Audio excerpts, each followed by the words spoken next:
What if the march of humanity was all about mindset? Some claiming that our destiny is already in our heads, that Aladdin land is with the rich, and that one can cure without remedies by the only incantation that the philosopher's stone, turning earth to gold, is somewhere in front of us. Others, on the other hand, claim that's all just an illusion,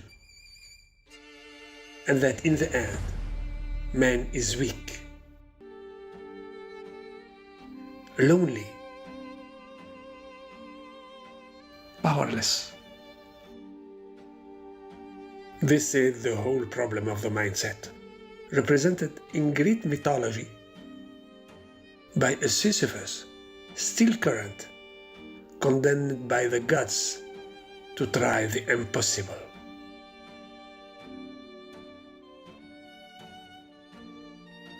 A theme that was the subject of the book of the psychologist Dweck, entitled Mindset, the Psychology of Success, a book that will become the Bible of most coaches, a book where Dweck distinguishes those who think that intelligence and personality are innate data, non-modifiable, and don't believe in the capacity of improvement, who would have a fixed mindset,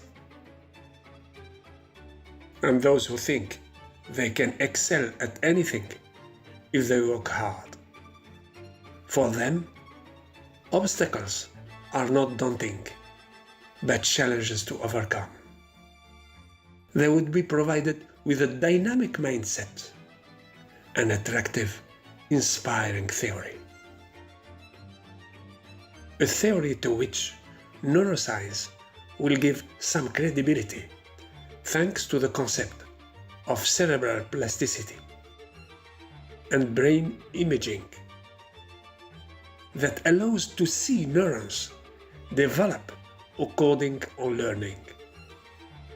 This, regardless of the age of the person, contrary to the generally accepted idea that our stock of neurons is destined to inevitably decrease with age. Actually, neural networks would work like a forest. If you walk several times on the same way, a path will gradually be created. In the neuronal forest, by dint of solicitation, it's possible to create pathways or neural connections, which become more and more effective with exercise for the realization of certain problems.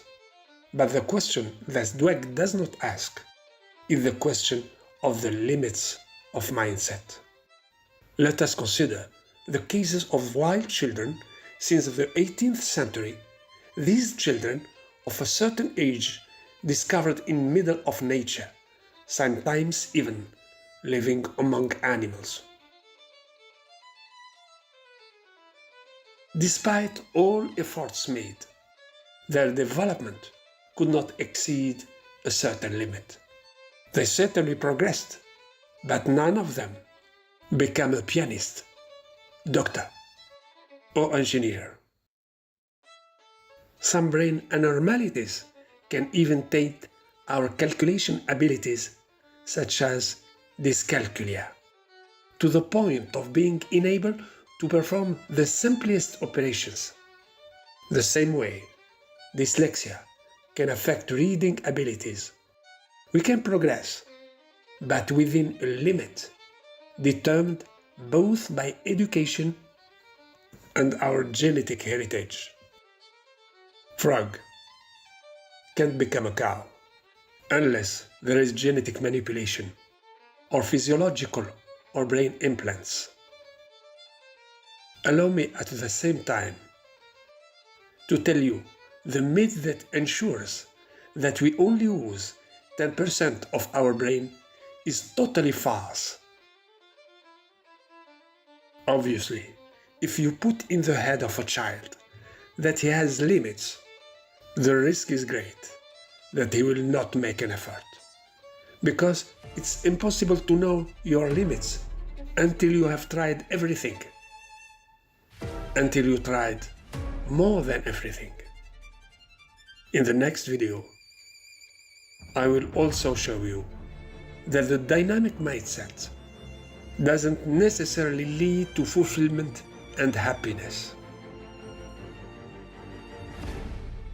Allow me now to end this video here, because the limitless desert calls me to remind me of my finitude despite all my efforts.